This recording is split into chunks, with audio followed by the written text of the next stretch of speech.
Item ಯಾವುದೇ ಇರಲಿ try ಮಾಡಿ ಆಚಿ ಚಿಕನ್ ಮಸಾಲಾ. ಕಲಬುರಗಿಯಲ್ಲೂ ಭ್ರಷ್ಟ ಅಧಿಕಾರಿಗಳ ಬೇಟೆ. ಜೆಸ್ಕಾಂ ಎಇಇ ಅಮೃತಾ ರಾವ್ ಮನೆ ಸೇರಿದಂತೆ 7 ಕಡೆ ದಾಳಿ ಆಗಿರುವುದು ನೋಡಿ. ಕಲಬುರಗಿಯಲ್ಲೂ ಕೂಡ ಭ್ರಷ್ಟ ಅಧಿಕಾರಿಗಳ ಬೇಟೆ ಆಗ್ತಾ ಇದ್ದಾರೆ ಲೋಕಾಯುಕ್ತರು. ಜೆಸ್ಕಾಂ ಎಇ ಅಮೃತಾ ರಾವ್ ಮನೆ ಸೇರಿದಂತೆ 7 ಕಡೆ ದಾಳಿ ಆಗಿದೆ. ಕಲಬುರಗಿಯ ಜಾಗೃತಿ ಕಾಲೋನಿಯಲ್ಲಿರುವಂತಹ ಮನೆಯಲ್ಲಿ ಪರಿಶೀಲನಾ ಕಾರ್ಯ ನಡೀತಾ ಇದೆ. ಬಸವ ಅಪಾರ್ಟ್ಮೆಂಟ್ನಲ್ಲಿರುವಂತಹ ಫ್ಲಾಟ್ನಲ್ಲೂ ಪರಿಶೀಲನೆ ನಡೀತಾ ಇರೋದು.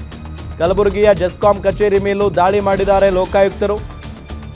ಚಿಂಚೋಳಿ ತಾಲೂಕಿನ ಸುಲೇಪೇಟ್ ಗ್ರಾಮದಲ್ಲಿರುವಂತಹ ಮನೆಯಲ್ಲೂ ಪರಿಶೀಲನೆ ನಡೀತಾ ಇದೆ. ಜಾಗೃತಿ ಕಾಲೋನಿಯಲ್ಲಿ ಪ್ಲಾಟಿನಂ ಸ್ಟುಡಿಯೋ ಹೊಂದಿದ್ದಾರೆ ಅಮೃತಾ ರಾವ್. ನಂದೂರ್ ಇಂಡಸ್ಟ್ರಿಯಲ್ ಏರಿಯಾದಲ್ಲಿ ಫ್ಲಾಟ್ ಹೊಂದಿದ್ದಾರೆ ಅಮೃತ್ ರಾವ್. 20ಕ್ಕೂ ಹೆಚ್ಚು ಎಕರೆ ಜಮೀನು ಹೊಂದಿದ್ದಾರೆ. ಜೆಸ್ಕಾಂ ಎಇಇ ನೋಡಿ, ಲೋಕಾಯುಕ್ತ ಎಸ್ಪಿ ಸಿದ್ದರಾಜು ನೇತೃತ್ವದಲ್ಲಿ ದಾಳಿ ನಡೆದಿದೆ. ಪರಿಶೀಲನಾ ಕಾರ್ಯ ನಡೀತಾ ಇದೆ.